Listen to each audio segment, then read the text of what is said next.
Bonjour, très bonne année à tous. Bienvenue à ce 38e live des jeudis de l'ODD 17. Tout au long de cette année 2026, nous explorerons les nouveaux enjeux, nouvelles alliances et nouvelles méthodes pour réussir les transitions et notamment les équilibres socio-économiques territoriaux qui les incarnent. Depuis 2020, un travail de capitalisation et de valorisation des trajectoires innovantes est réalisé avec la direction de la jeunesse, de l'éducation populaire et de la vie associative, la JEPVA. C'est dans ce cadre que la plateforme Trajectoire socio-économique a été lancée en 2023 pour en diffuser les résultats. Dans ce cadre, j'ai le plaisir d'accueillir aujourd'hui Charles-Emerick Caffin, chef du bureau du développement de la vie associative à la JEPVA. Charles-Emerick Caffin, bonjour. Bonjour Armel. Pouvez-vous nous expliquer ce qu'est la plateforme Trajectoire socio-économique et en quoi elle propose aujourd'hui un éclairage utile aux acteurs, actions et alliances d'intérêt général? Écoutez, cette plateforme, c'est d'abord le cheminement collectif de plus d'une décennie d'acteurs. Elle est copilotée aujourd'hui par le ministère avec le rameau. Elle répond à 5 objectifs. 5 objectifs que j'aime bien regrouper en 3 blocs. Le premier, c'est s'informer pour comprendre et se situer. Quand on est acteur associatif ou d'un autre organisme sans but lucratif, il faut pouvoir se situer son action et situer son organisme. Le deuxième objectif, c'est se former pour agir. Vous voyez, on allie déjà 2 autres objectifs. Se former pour agir, pour quoi faire? C'est en réalité pour se projeter. Elles permettent donc à tout un chacun de se situer, se projeter sur la diversité des modèles socio-économiques d'intérêt général. Vous avez pour ça une multitude de formats pédagogiques, vidéos, des guides, des fiches pratiques, des webinaires. Et puis le 5e objectif, c'est d'accompagner les acteurs et les actions, les alliances d'intérêt général. Voilà. On a un certain nombre d'acteurs en France qui accompagnent eux-mêmes les acteurs associatifs. Donc, je vous disais, cette plateforme, c'est le fruit d'une décennie de participation collective. C'est une construction commune. Donc, c'est d'abord, tout naturellement, un espace d'interconnaissance, de dialogue sur l'actualité des modèles socio-économiques qui, forcément, a vocation à s'élargir au fur et à mesure des années. C'est ensuite un outil qui répond à vos besoins de formation avec 3 parcours adaptés en fonction réellement de vos besoins. Il y a un premier parcours qui s'appelle le parcours découverte pour qualifier son modèle socio-économique. Un deuxième module sur la gouvernance, quand on dirige une association, pour pouvoir mettre en débat le modèle économique au sein de ses instances, au sein de son conseil d'administration et éventuellement son assemblée générale. Puis vous avez un parcours beaucoup plus abouti, une méthodologie qui est en 8 étapes, qui permet de redéfinir son modèle socio-économique quand on a pris la décision d'y aller. Voilà. Ensuite, nous avons une série de webinaires mensuels qui illustrent avec des exemples concrets la diversité des modèles socio-économiques selon les domaines d'activité. C'est bon aussi de se repérer par rapport à ce que d'autres font dans le même domaine d'activité économique.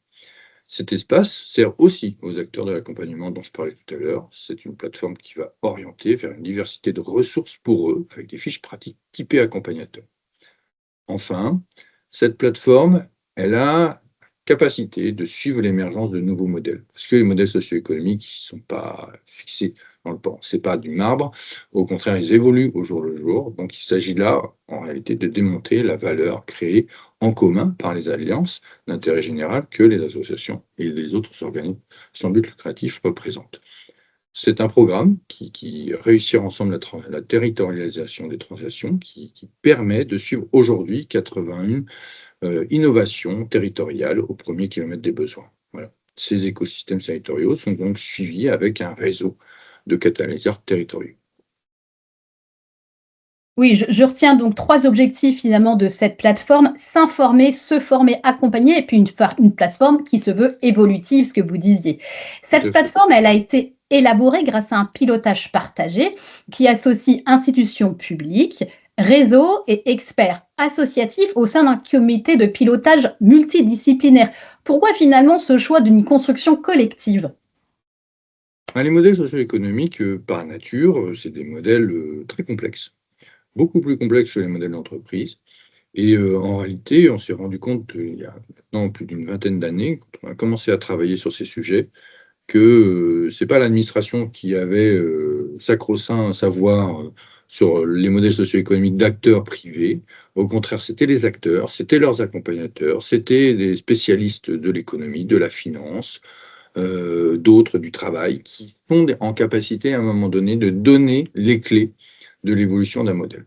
Donc, nous, ce qu'on a fait, c'est de permettre à l'ensemble de ces personnes de travailler ensemble, de se comprendre, de se connaître.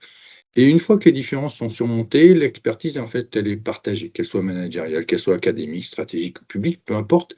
Elle fait la force de la co-construction durable de ce type d'outil, voilà, qui va répondre au fur et à mesure aux besoins qui viennent au jour le jour. C'est aussi ça la force du collectif, c'est que chaque moment, chaque instant, on absorbe de nouveaux éléments, de nouveaux modèles socio-économiques qui émergent, de nouvelles données qui apparaissent et qui permettent d'adapter les outils. Oui, finalement, c'est mettre ensemble des gens qui ont des compétences et des connaissances diverses, mais aussi complémentaires. C'est le modèle associatif, en fait. Exactement. Après justement une année 2025 marquée par de nouveaux formats pédagogiques, 2026 ouvre une nouvelle étape du programme. Le comité de pilotage vient d'en partager les orientations en ce début d'année. Pourriez-vous nous donner les principales orientations qui ont été retenues? Tout à fait, c'est tout frais. Il y a 3 grandes orientations. Je le disais tout à l'heure, puisque c'est un outil collectif, l'objectif est aussi de s'ouvrir au fur et à mesure à d'autres acteurs. Donc là, de plus en plus d'acteurs territoriaux. L'objectif, c'est pas qu'il y ait une discussion très nationale, parisienne, vue de en haut, mais au contraire qu'on soit au plus près des ambitions territoriales, de ce qui se passe dans les territoires, que ce soit en France métropolitaine, dans l'Hexagone ou dans nos territoires et départements d'outre-mer. Le deuxième point, c'est l'animation de la communauté. L'animation de la communauté, on souhaite qu'elle soit véritablement adaptée. Alors, on va peut-être rétrécir les temps d'animation, parce qu'on en avait beaucoup développé l'année dernière.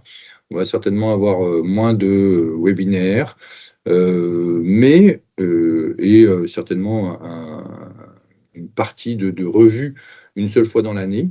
Mais l'objectif, c'est que cette communauté, elle absorbe, elle tire vers le haut un ensemble de partenaires qui gravitent en fait autour de cet élément, de ces modèles socio-économiques qu'on voit, qui vont, qui viennent, pour que justement ils prennent une part plus importante aussi dans l'action qu'on mène. Voilà. Donc une animation d'une communauté véritablement plus réfléchie, plus pensée, moins dans la multitude, voilà, mais plus sectorisée éventuellement.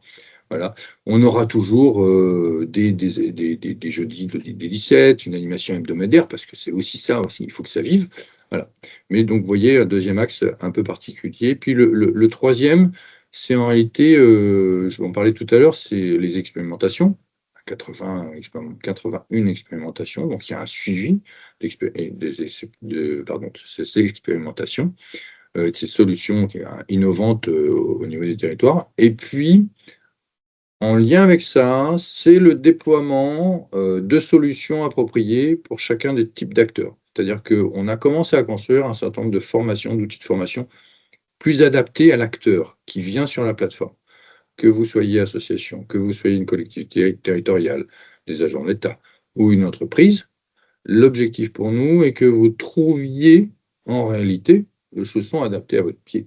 Voilà. Et donc des formations qui sont vraiment faites pour vous et pas que vous vous retrouviez avec un produit d'une certaine manière qui ne vous correspond pas. Donc là, vraiment, cette année, c'est le déploiement un peu de ce type de produit véritablement mieux adapté, moins généraux, d'une certaine manière. Voilà, vraiment collé aux besoins au premier kilomètre des besoins des territoires. Et des acteurs. Ouais, et des acteurs, évidemment. Merci beaucoup, Charles-Aymeric Caffin. Merci pour votre invitation qui nous donne finalement vraiment envie d'aller découvrir cette plateforme trajectoire-socio-économique.odd17.org et de nous inscrire au prochain webinaire dont vous parliez à l'instant de partage des pratiques qui se tiendra le 19 février prochain. Vous recevrez très bientôt le lien d'inscription. Merci à vous tous de nous avoir suivis. Du côté de l'ODD 17 en pratique, nous nous retrouvons en février prochain pour le 39e live 3 questions A et dès aujourd'hui sur la plateforme odd17.org pour l'information hebdomadaire des jeudis de l'ODD 17. Une bonne manière de commencer 2026. À très bientôt donc. Au revoir et merci. Au revoir. À dans-